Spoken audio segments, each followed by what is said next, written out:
दोस्तों, last episode में हम निमराना पहुंचे और 1464 ईस्वी में पृथ्वीराज तृतीय के वंशजों द्वारा निर्मित इस अद्भुत वास्तुशिल्प कला के चमत्कार निमराना फोर्ट पैलेस की सुंदरता का आनंद लिया।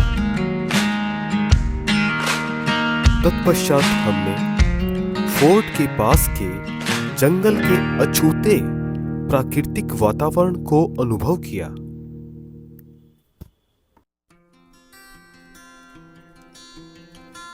इसके बाद हमने अद्भुत वास्तुशिल्प वाली 9 मंजिला गहरी 1700 ईस्वी में राजा महासिंह द्वारा निर्मित दुनिया की दूसरी सबसे बड़ी रानी की बावड़ी का मुआयना किया।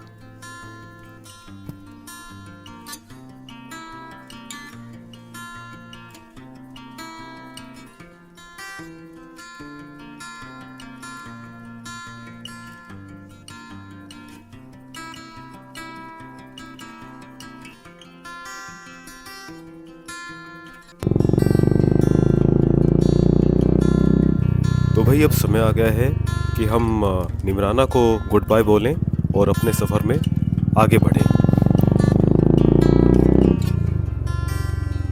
हमारा नेक्स्ट डेस्टिनेशन रहेगा नारायणपुर, जो कि एक छोटा कस्बा है और एक सुंदर जगह है। आई एम श्योर कि आप लोगों में से काफ़ी लोगों ने इसका नारायणपुर का नाम भी नहीं सुना होगा। इस फ्लाईओवर के नीचे हमेशा ट्रैफिक का जमावड़ा रहता है, बहुत मुश्किल सा लगता है यहाँ से निकलना। तो आइए थोड़ा जल्दी जल्दी यहाँ से निकलने की कोशिश करते हैं।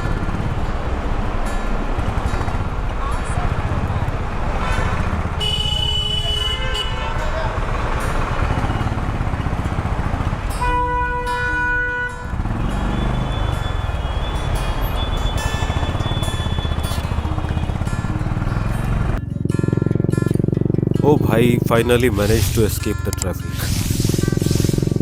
अगर हम लोग यहाँ फंस जाते तो भाई बहुत ज़्यादा टाइम वेस्ट हो जाता। तो दोस्तों, मैं हूँ दुष्यंत और मैं आपका स्वागत करता हूँ अपने चैनल पर एक और नए वीडियो में। कैसे हैं आप सब? और जैसा मैंने आप सबको पहले बताया कि हम नारायणपुर जा रहे हैं और नारायणपुर जाने के लिए हम कोटपुतली तक हाईवे पे बने रहेंगे और कोटपुतली से हम लोग लेफ़्ट टर्न ले लेंगे अंदर की तरफ और छोटे छोटे विलेजेस से होते हुए हम नारायणपुर पहुंचेंगे।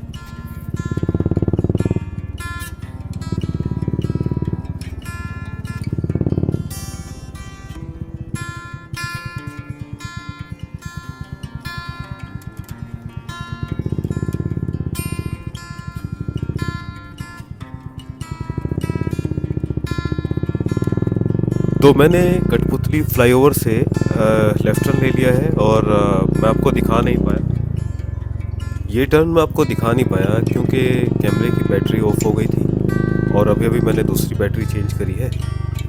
नगर परिषद क्षेत्र कोटपुतली में पधारने पर आपका धन्यवाद।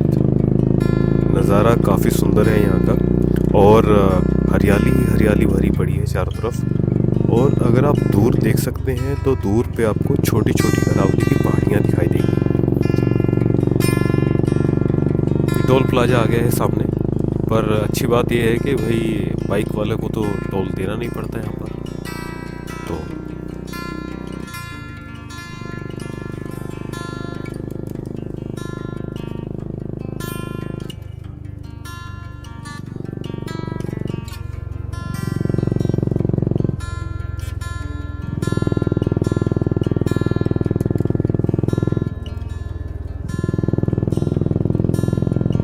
नगर पालिका मंडल बानसूर आपका हार्दिक स्वागत करता है। निमराना का एक्सपीरियंस तो अमेजिंग रहा, once in a lifetime type का एक्सपीरियंस था। तो मैं आपको बोलूँगा, अगर आपने मेरे निमराना फोर्ट का, निमराना बावरी का ये वीडियोस नहीं देखें तो प्लीज़ जाएं और ये वीडियोस भी ज़रूर देखें।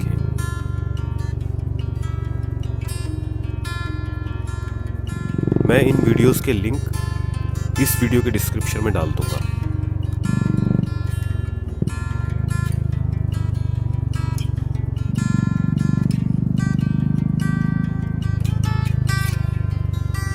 तो एक बहुत इम्पोर्टेंट बात मैं आपको बताना चाहूँगा।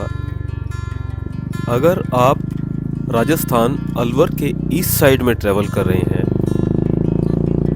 इंटीरियर की साइड में, तो आपके नेटवर्क्स यहाँ पे काम नहीं करेंगे। कभी कभी कर सकते हैं, पर मोस्ट ऑफ द टाइम आपको नेटवर्क की प्रॉब्लम आएगी। तो आप या तो पहले से ही गूगल मैप को डाउनलोड करके रखें अपने मोबाइल पर, और या फिर आप एक आइटिनरी बना के रखें जिसमें कि आपको पता हो कि आपको पहले कौन से विलेज जाना है, फिर उसको वहाँ से किस साइड पे मुड़ना है, फिर उसके बाद कौन से विलेज जाना है। तो वो आपके लिए बहुत इजी हो जाएगा, अदरवाइज़ आप यहाँ पर फंस जाएंगे। मैं यहाँ पर हाथ से बनाया हुआ एक पेपर मैप यूज़ कर रहा हूँ जिसमें सब विलेजेस के नाम लिखे हुए हैं। फिर भी मुझे लोकल लोगों की सहायता लेनी पड़ती है रास्ता पूछने के लिए। सूर्य देवता भी धीरे धीरे ढल रहे हैं, तो मुझे किसी भी हालत में अंधेरा होने से पहले नारायणपुर पहुंचना है।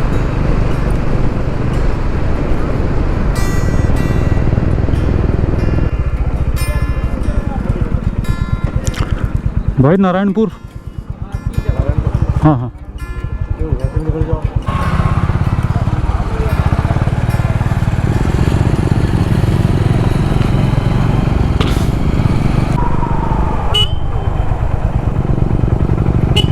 ये बानसूर है और इसमें छोटी छोटी गलियां हैं, तो यहाँ पूछना पड़ेगा कि कैसे नारायणपुर पहुँचना है।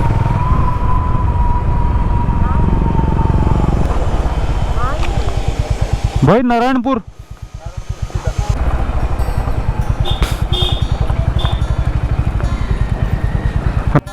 नारायणपुर।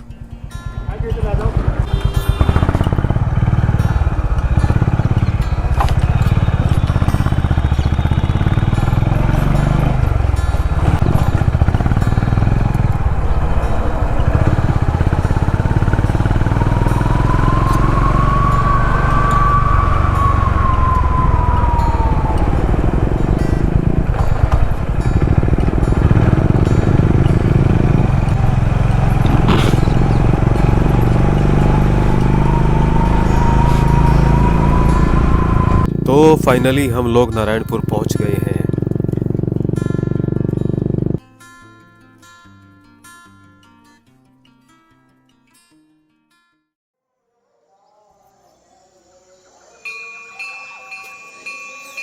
नारायणपुर की सुबह बेहद खूबसूरत और सुकून भरी है। हल्की ठंडी हवा के साथ उगते सूरज की सुनहरी किरणें जब गांव की गलियों और आसपास की हरियाली पर पड़ती है तो पूरा माहौल जीवंत हो उठता है। पक्षियों की मधुर चहचहाट, दूर से आती मंदिरों की घंटियों की आवाज़ और ताज़ी मिट्टी की खुशबू मन को एक अलग ही शांति देती है। ऐसी सुबह में नारायणपुर मानव प्रकृति की गोद में धीरे धीरे जागता हुआ समय। एक नई सुबह और एक और नए सफ़र की शुरुआत, और हम निकल पड़े हैं अभी थानागाजी फोर्ट के लिए। यहाँ पर पेट्रोल पंप दूर दूर है, तो भाई ये अभी यहाँ पे टैंक फुल करा लेते हैं, आगे इजी रहेगा।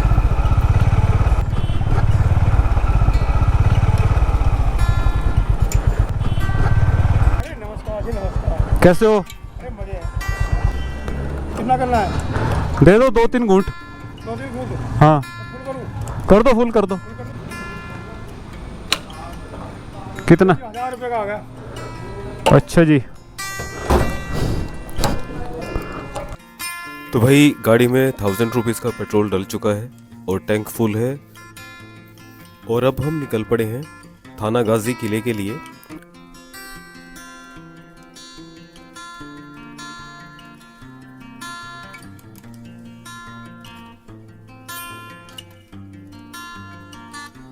बाइक पर चलते चलते जब थानागाजी किले का रास्ता आता है तो हवा में इतिहास की मौजूदगी महसूस होने लगती है।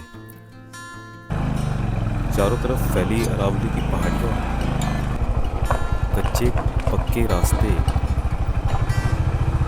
और शांत माहौल राइड को और भी खास बना देते हैं।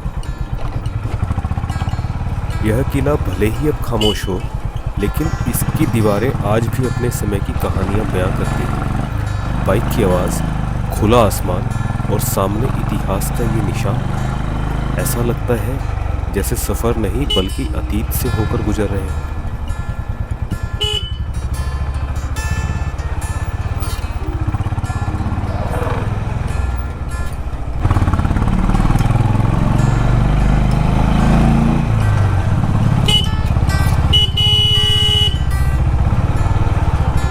ये जन जाओगा ऐसे जन जाके ये पीछे एक मकान हो, तो मकान से सीधे ईटा का रोड बन सीधे जाए।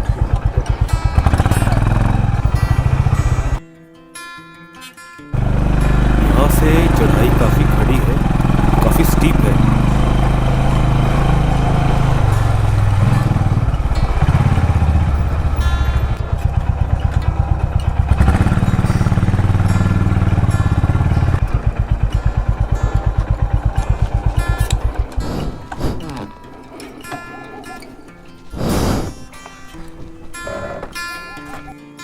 यहाँ से हम लोग पैदल ही आगे बढ़ रहे हैं और ये देखिए कि चारों तरफ लोगों ने कितनी गंदगी डाली हुई है यहाँ पर। तो मैं लोगों से रिक्वेस्ट करूँगा एक बार फिर से कि आप जहाँ पे भी जाएं साथ में एक पॉली बैग रखें। तो जो भी आपका वेस्ट होता है उसको उस पॉली बैग में डालें और उसको कहीं सही जगह पे उसको कूड़ेदान में डालें। किले के द्वार के ठीक बाहर हनुमान जी का एक छोटा सा मंदिर है। आप जो ये मेहराब देख रहे हैं, ये सैनिकों का स्वागत कक्ष है और इस पॉइंट से आप पूरे थानागाजी शहर को देख सकते हैं।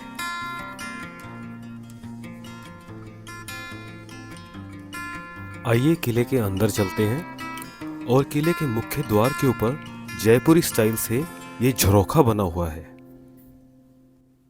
किले की हालत काफी खस्ता है, काफी जीर्ण शीर्ण हालत में है। थानागाजी का किला करीब 3 बीघा क्षेत्र में फैला हुआ है। इस किले में भगवान सीताराम व देवी माता की प्रतिमा स्थापित है, जिनकी ग्रामीण लोग पूजा करते हैं। और ये किले के भीतर का दूसरा मेन द्वार है। यह है थानागाजी किला, अलवर, राजस्थान। राजस्थान के अलवर रियासत में शामिल होने से पूर्व यह किला अकबर के सिपह सलार गाजी खां के अधीन था, जिसने इसमें चौकी कायम की। इसी कारण इसका नाम थानागाजी पड़ा। राव राजा प्रताप सिंह ने 1700 के दशक के उत्तरार्ध में इस किले का निर्माण करवाया था। यह उनके शासनकाल में निर्मित कई किलों में से एक था। यह अलवर शहर से 40 किलोमीटर दूर थानागाजी गांव में स्थित है। और गाजी खान के यहां आने से पहले ग्रामीणों द्वारा इस किले का नाम थाना दुर्गा बताया जाता है।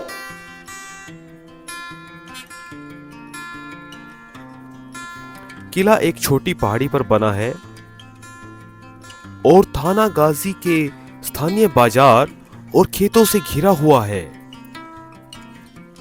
चूने से निर्मित यह किला अब उपयोग में नहीं है और लोक निर्माण विभाग के अंतर्गत आता है।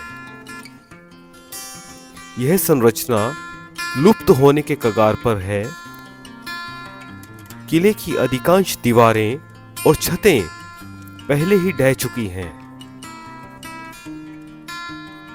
जयपुर राज्य की सीमा से निकटता के कारण यह किला अलवर रियासत के लिए एक रणनीतिक रक्षात्मक चौकी के रूप में कार्य करता था। यह 24 घंटे जनता के लिए खुला है और प्रवेश निःशुल्क है। हालांकि यह एक कम प्रसिद्ध पर्यटन स्थल है, फिर भी यह आसपास के गांव और परिदृश्य के मनोरम दृश्य प्रस्तुत करता है।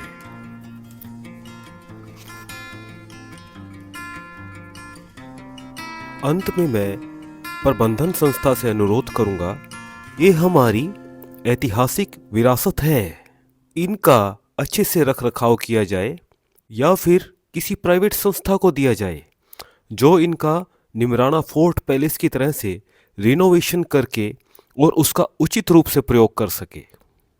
धन्यवाद।